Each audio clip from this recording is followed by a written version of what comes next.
Welcome, everybody, to another episode of Connect the Knox.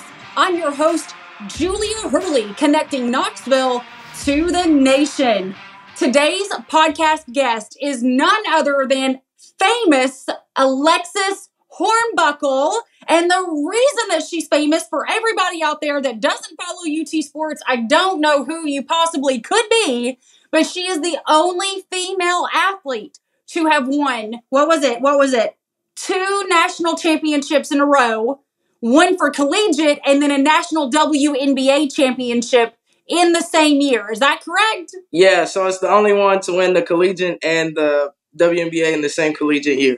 Yeah, that's kind of a big deal. And Alexis is right here in Knoxville, Tennessee. So please introduce yourself to our crowd and say hello. Hi, everybody. Thank you, Julia, for having me. I'm excited. I appreciate it. Like she said, my name is Alexis Hornbuckle.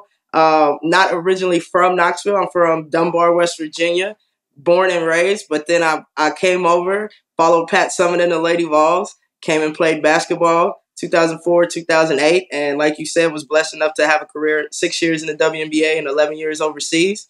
Moved back to Knoxville, out here just personal training, basketball training, camps, clinics, bartending, mobile bartending, giving back to the community, ex-hunger, girl, whatever I can do.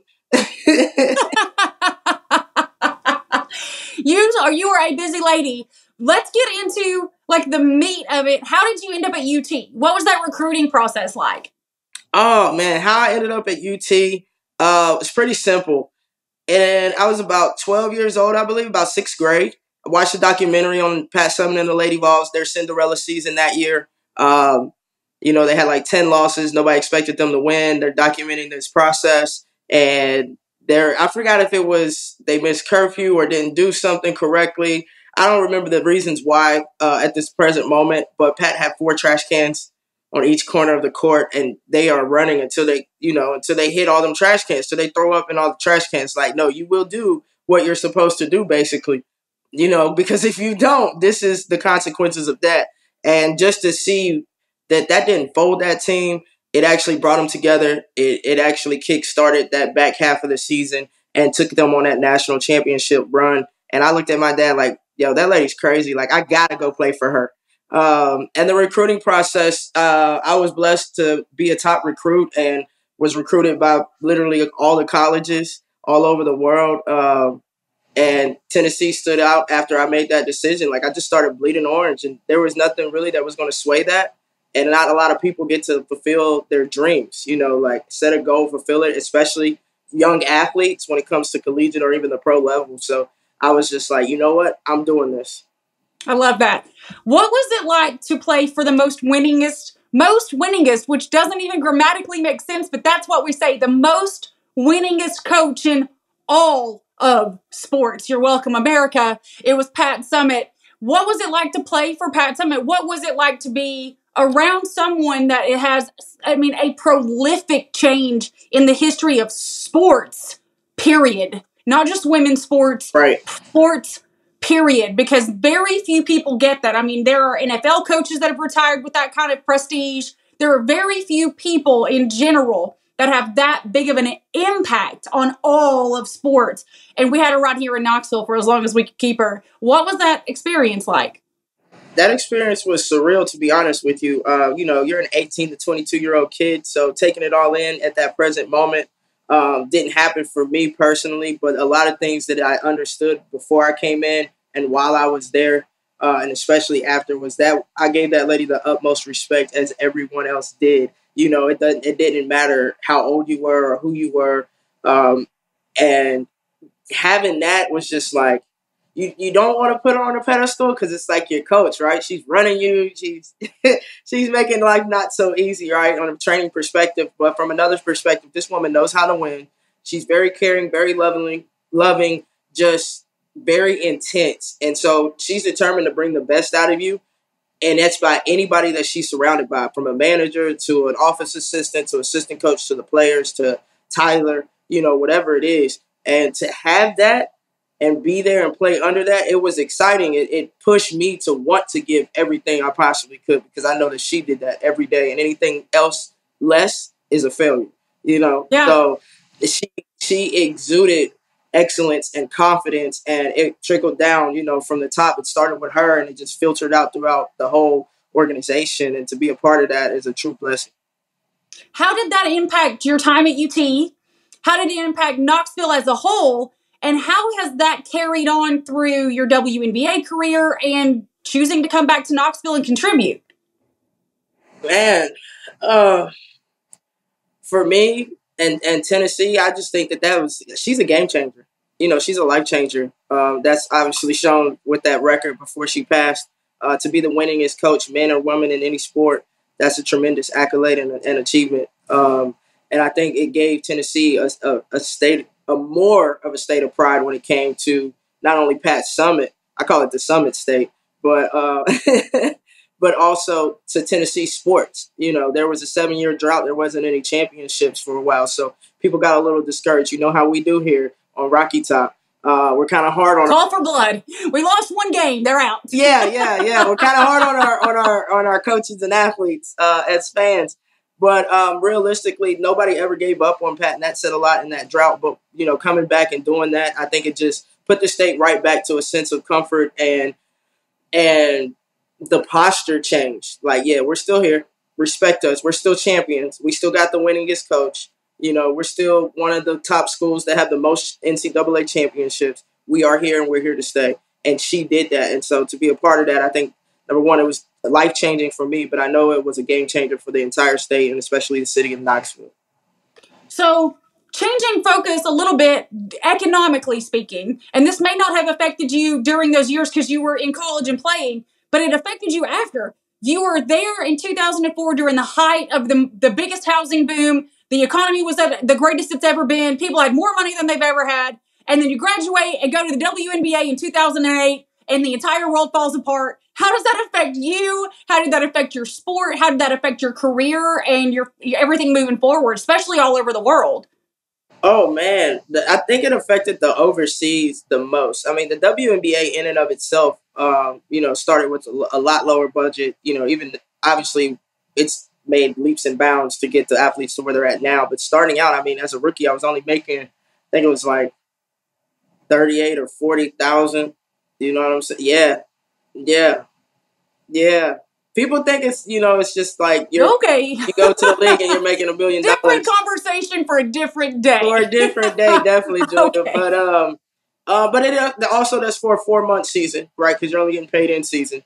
But also, what do you do after that if this is your career? Overseas is where you felt it the most, though, because at that time the dollar stood for something. You know what I mean? Outside of the euro, we were the highest. So over there, that affects your contracts, how much they're able to give, how much they're willing to give. You might have played for a team and they just paid you, I don't know, let's just say $10,000 a month, and then the very next season, and they know the type of player you are and everything else. Hey, listen, we only have 7.5. And maybe you can squeeze 8 out of them, but if not, you got to go find another team. So it really forced us to move around a lot more, unless you were kind of locked into those multi-year contracts.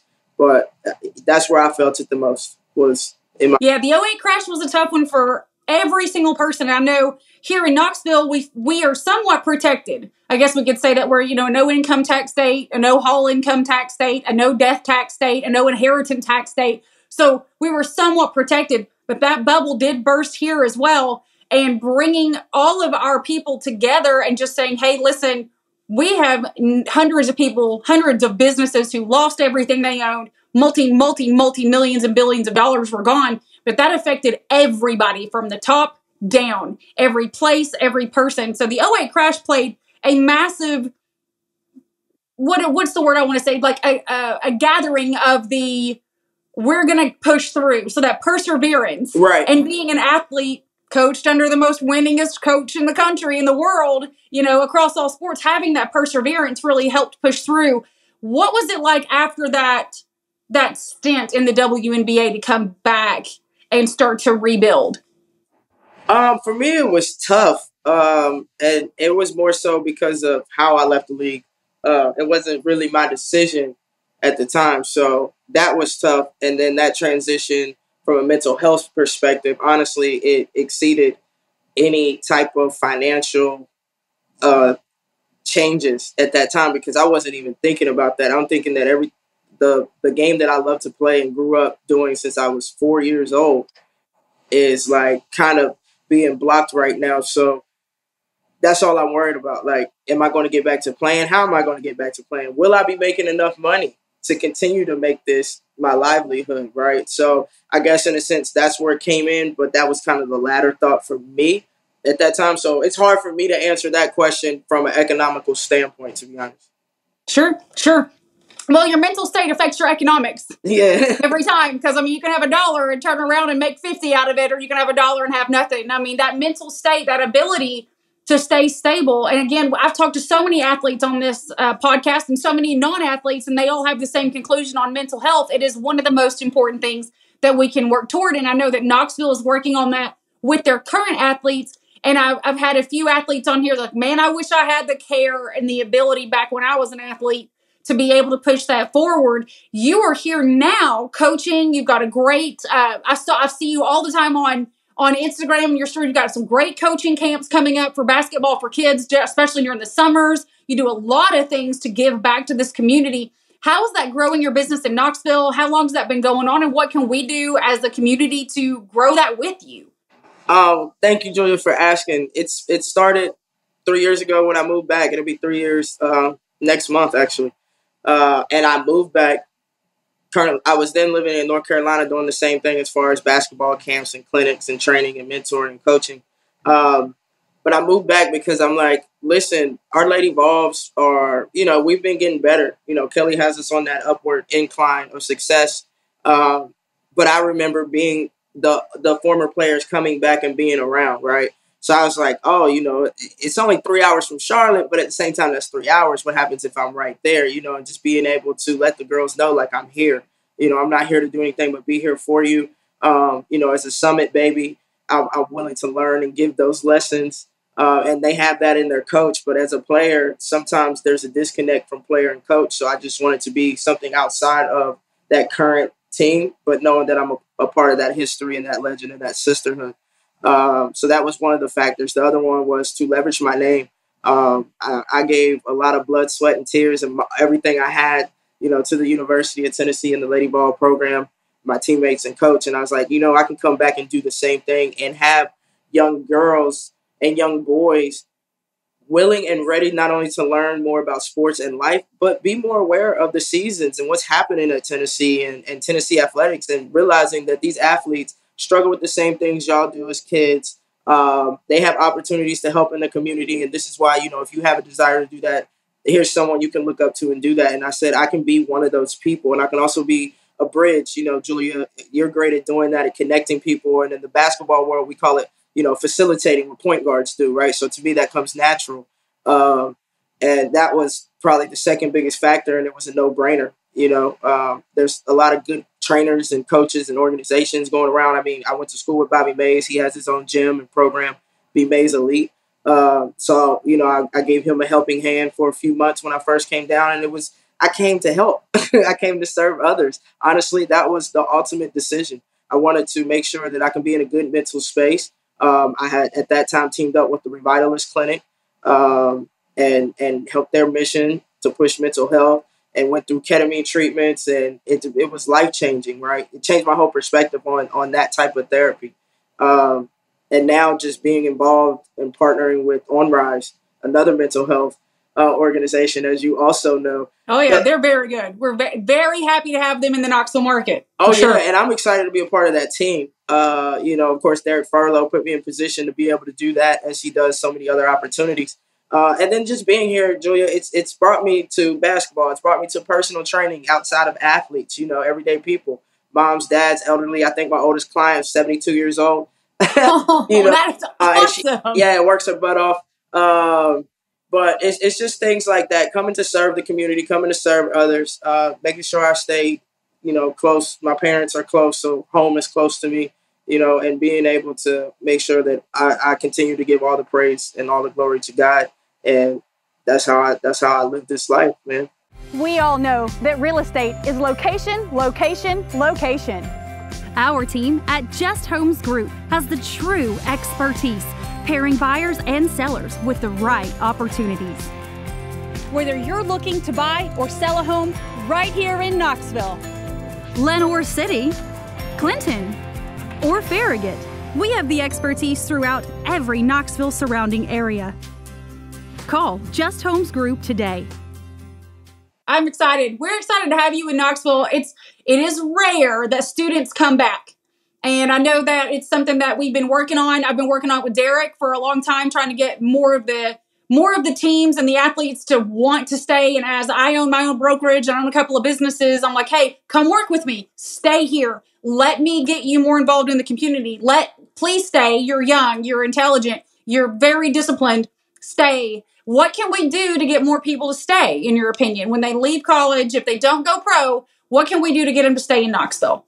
I think just awareness of these are the options that you have. And I know that there's little things being done on the outside, but if there was something that every athlete kind of knew or kind of was almost, this is the transition from collegiate athlete, whether you go pro or not, building that community, like a retired, even though you're not retired, but like a retired or a veteran program. And there's out there. And so we tap in, but there's not one collectively where everybody knows about, right?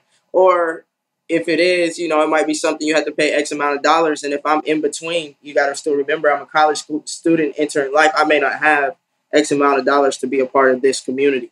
So being able to find free avenues and just connecting dots, connecting people, connecting the Knox like you do. But being able to do that and keeping it out there, circulating, follow these athletes, follow these players that come back, let them know, reach out to them. If you don't have their direct phone number or a way to contact them, social media is always going to be the best way.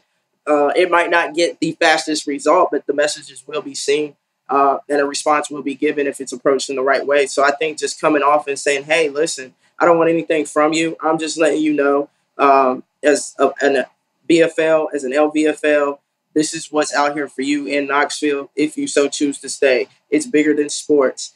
And Derek can attest to this. And if they don't already know that, man, send them his way because, that transitioning, he has a full curriculum on it. He wrote a book on it. He's lived it. So getting them connected with people and athletes who have been where they're at and connecting that and then letting it just continue to filter out, because networking is huge.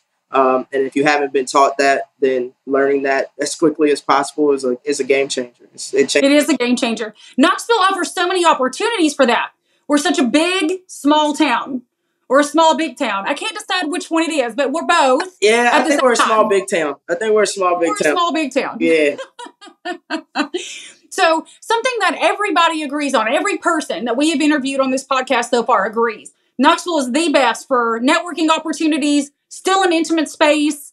And many of the athletes, I just interviewed Chris Lofton about an hour ago, and he said the exact same thing. He's like, listen, the name means something. When you're here and you're plugged in, absolutely, you can do amazing things for other people just using your own name. You can do so much for other people. So Knoxville is one of those places that makes you feel like you not only belong, that you have ownership, you're part of it, and you want to make it great. What changes have you seen Knoxville make that have been unbelievably, never imagined that would happen? And how do you feel like the future of Knoxville is going to stay moving forward? Well, honestly, everything's changed when I came back. I was like, wow, where am I? But in a good way. It's just more modernized. It's more up to date, more up to speed, and more visible. And I think that's important because you can offer so many great things that people don't know about you. It doesn't matter. You know that from a business perspective, and kids know that, and parents know that from a recruiting perspective if you live in smaller towns or states. And just seeing the businesses that's grown, from the food and service industry to the commerce to the strip is completely different. And it's starting to look and feel more like a downtown. Like I live downtown. So, it feels more like that. It was very barren when I was in school. Wasn't a lot to really do. It really wasn't a lot to really do. I was like, no, it wasn't. And I think that that's a game changer because now it's more inviting. It's more welcoming people. There's more things to do. We have great, restaurants and shopping centers. You can eat great food with, people who are invested into their craft. So you got chefs who are very proud to say, hey, no, I am the top chef in this Tennessee when it comes to seafood, when it comes to this. And when you get those people in their niches in our little big town city, it filters out all across the nation. because people come in to visit their friends and their family or watch sporting events, and they're trying these places and they're bringing people back and they're coming back and helping Knoxville grow. So that has to continue to happen. And, people follow athletes and actors and entertainers. So that's one way for us to be able to utilize ourselves, but also be used by others in collaboration and partnership and getting the word out and spreading it and pulling people back for whatever reasons, whether that's for charities, events, because there's a lot that happens in Knoxville and for great causes. What is the Edge Foundation? Is one big one, and that's we just did that together. We did the kickball with Kurt. The kickball with Kurt and that friends. Was fun. I got so sunburned. Did you? Yeah, no, I don't even know. I was living my best life. I had a great opportunity. But also, Julia, when you ask about what can be done to draw the athletes back, it also comes to follow through, because people get very excited. And people, we call it, fanboy, fangirlish, like, oh yeah, I would love to help you. I have this, I can do this, we can do this. And then the athlete reaches back and it's a whole lot of, well, I got to look into this. I got to talk to this person. I got to do that. So just realizing that we are people with dreams as well, and goals and visions. So there's no need to sell us on those dreams, on y'all's dreams. There's no need to, beat around the bush. If you can't directly help, we would gladly accept just a direction. Hey, I have a buddy. Hey, I have a friend of mine. My cousin does this. You know what I'm saying? Whatever it is, because we never mind doing the work. All you need to do is let us know what door to knock on, and we'll get in. Once we're in,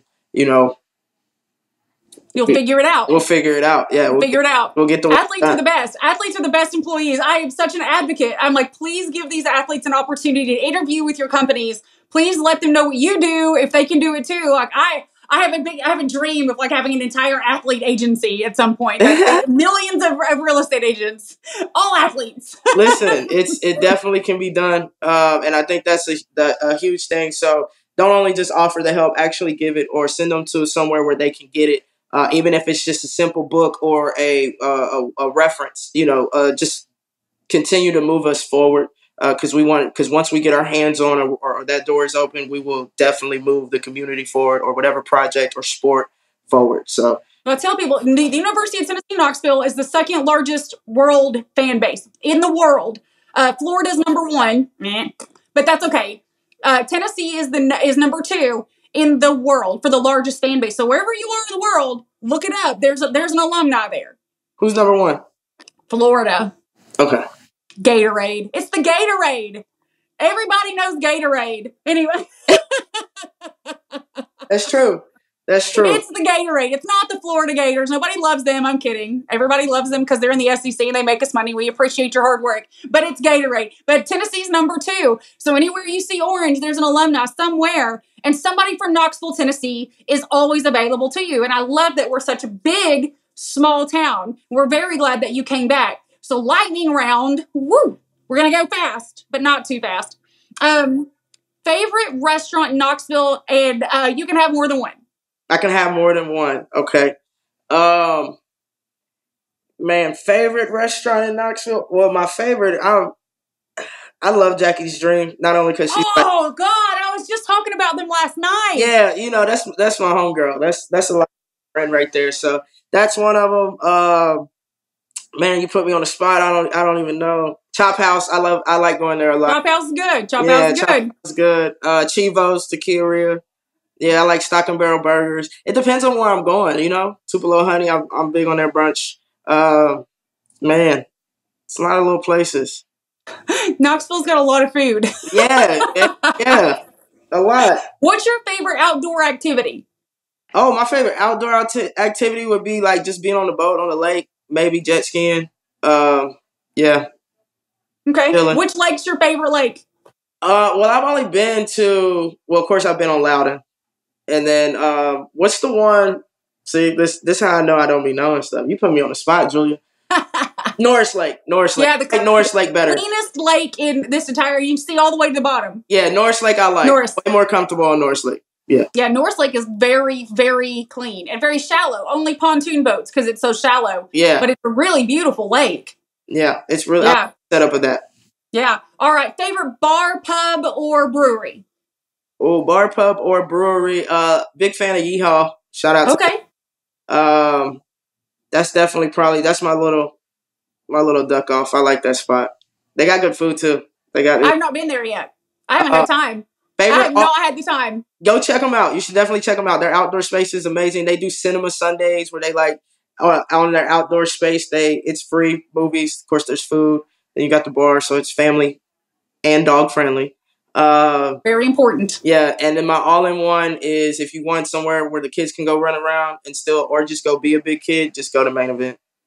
Oh, I do love Main Event. Yeah. I do love Main Event. Yeah. That's that place is very interesting. I love it there. Their food's actually not bad. No. Not bad at all. Pretty good. It's pretty good. Yeah, pretty good. The pizza's not bad. Yeah. And okay. Having a bartender there sometimes, so you know. Oh well, you'll have to text us and we'll come over. You'll have to tell us when you're there. Perfect. Yeah, we will because our office is just right down the road. I know where you're at. We'll pop over for like a shooting. What is that? Laser tag. Laser tag, yeah. Very hey, man, I get it in laser tag. All right. All right. Best kept secret. So if somebody from out of the area, so like one of your old teammates or something comes and says, never been to Knoxville, take me somewhere, very cool. Where would you take somebody that's never been here for their first anything? Their first anything? Oh, that's a great question. Because I don't believe in a one size fits all. I think it depends on who's visiting. For one, I'm very analytical, Julia. So yep, I love it. This is very hard for me.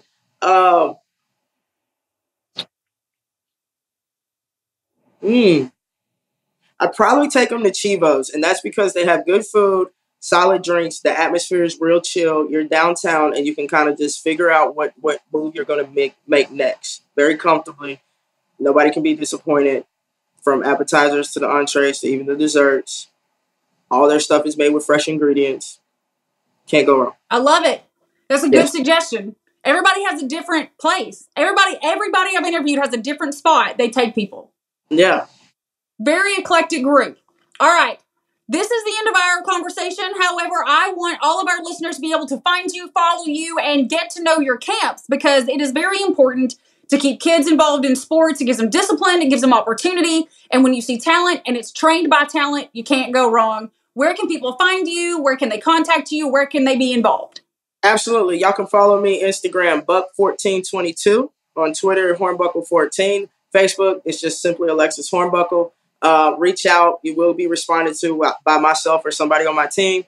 Also, all summer long, at 9 to 11 in the morning, YWCA Phyllis Wheatley, we're doing skills lessons. Okay, 1 hour ball handling, 1 hour shooting. It's two separate. You don't have to commit to both. You are more than welcome to. But we're here to develop the kids. It does not matter your skill level. I guarantee I can teach you something. I guarantee we can add to your game and your life and way of thinking. So please reach out, and I look forward to working with y'all and y'all support. Thank you. Listeners, again, Alexis Hornbuckle, the only champion that we've had to win college and WNBA in the same year, right here for your kids in Knoxville, Tennessee. If there's anything that you need to know about the future, always visit us and give us a call. We're so glad you joined us today on Connect the Knox, connecting Knoxville to the nation. Thanks, listeners. Thank you for tuning into the show. Make sure to like and subscribe. Leave a 5-star review on your podcast player of choice.